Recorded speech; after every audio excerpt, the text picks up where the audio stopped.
प्रियांका स्वागत आहे तुमचं माझ्या यूट्यूब चॅनल मी प्रियांकामध्ये। तर आता वाजलेले आहेत सकाळचे 9 वाजलेले आहेत आणि आज आहे सॅटर्डे। तर मी आज बनवत आहे ब्रेकफास्ट हेल्दी टेस्टी हाय प्रोटीनचं असा छान असा नाश्ता आहे। तर पूर्ण व्हिडिओ बघा। तर मी इथे डाळ भिजत ठेवली होती मिनिमम 3 तास। सकाळी 6 वाजता भिजवले, छान झालेली आहेत। मिनिमम 3-4 तास भिजवत ठेवले तर चांगली होते। त्यामध्ये मी अद्रक लसूण टाकते,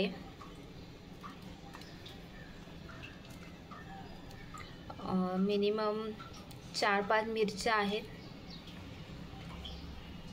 कोथिंबीर, कढीपत्ता, मीठ टाकते चवीनुसार, जिरे टाकते, हळद।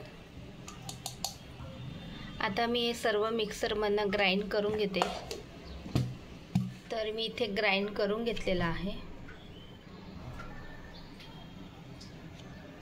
आता एका भांड्यात काढून घेते।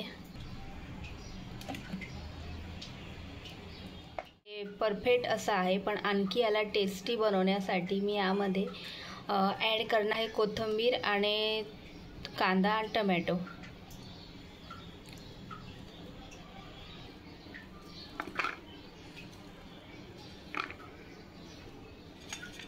थोडा टमॅटो आणि कांदा बारीक करून घेते मी यामध्ये।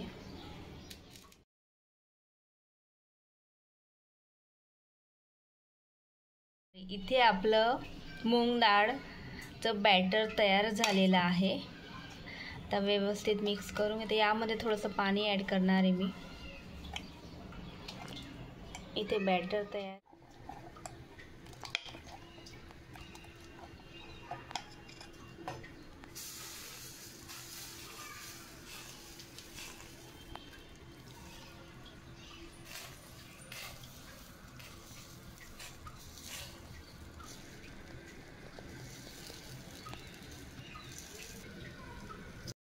यामध्ये मी थोडंसं तेल टाकून दोघं साईडने व्यवस्थित शेकून घेणार आहे। यामध्ये मी थोडंसं चीज ॲड करत आहे। तुम्हाला आवडत असेल तर तुम्ही करू शकता, ऑप्शनल आहे। आणि खूप छान असा हा मूग डाळ डोसा तयार झालेला आहे। तर आजची रेसिपी, आजचा ब्रेकफास्ट रेसिपी आवडली असेल एक लाईक नक्कीच करा। पुन्हा भेटूया, बाय, टेक केअर।